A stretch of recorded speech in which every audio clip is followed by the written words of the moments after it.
माझे नाव प्रांजल मोहन बाटले. मी इयत्ता 4मध्ये शिकते. माझ्या शाळेचे नाव श्रीमती पार्वतीबाई विद्यालय.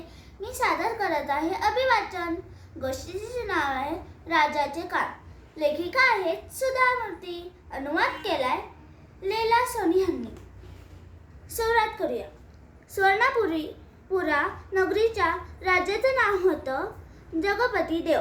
त्याचे कान गाढवाच्या कानासारखे लांब होते. ते झाकण्यासाठी तो नेहमी डोक्याला फेटा बांधत असे. फक्त राज्याची हजामत करण्यासाठी येणाऱ्या न्हाव्याला तेवढं राज्याचे हे गुपित माहीत होते. बाकी कोणालाही या गोष्टीची कल्पना नव्हती. पण एक दिवस त्याच्या न्हावी वाजला.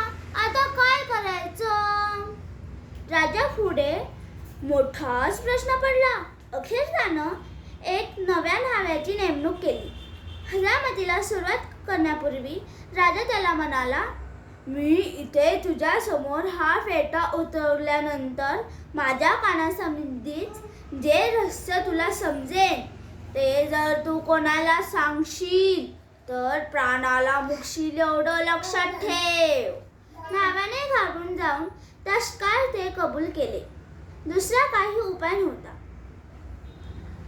ही इतकी मुलखावेगळी चमत्कारिक गोष्ट आपल्या समजली आहे.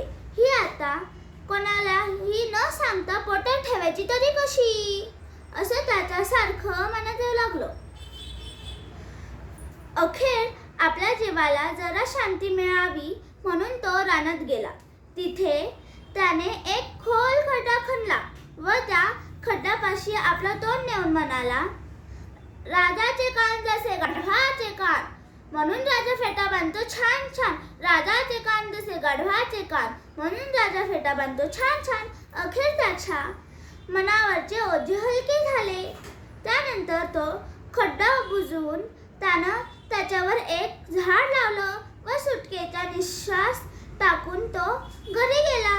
काही दिवसातच ते झाड जोमानं वाढलं. एक दिवस राज्य दरबारीचं काम करणारा सुतार त्या वाटेने चालत असताना त्याला ते डेरेदार झाड दिसलं. आपल्या दरबाराच्या ढोलासाठी ह्या झाडाचं लाकूड फारच छान आहे असं म्हणून त्याने एक खुराड घेतली व त्या झाडाच्या लाकडापासून एक सुरेख ढोल तयार केले. दुसऱ्या दिवशी राजाने आपल्या शिपायांना बोलावून गावात दवंडी पिटण्यास सांगितले. ऐका ऐका, महाराजांना एक सुंदर मुलीशी लग्न करायचे आहे. तरी अशा एखाद्या सुंदर उपवर मुलीची माहिती जो कोणी महाराजांना देईन त्याला मोठं बक्षीस मिळेल. शिपायांनी संपूर्ण नगरात तशीच दवंडी पेटण्यास सुरुवात केली. पण गंमत अशी की शिपाई जेव्हा ढोल वाजू लागले तेव्हा ढोलातून नेहमीचा आवाज येईना. त्याऐवजी लोकांना ऐकू येऊ लागलं, राजाचे कान जसे गाढवाचे कान म्हणून राजा फेटा बांधतो छान छान. ढोलातून बाहेर पडणारे ते शब्द ऐकून लोकांना नवल वाटलं. त्याच वेळी मेंढ्या, गाई आणि हत्तीने पण त्या ढोलाच्या आवाजात आवाज मिसळून गायला सुरुवात केले.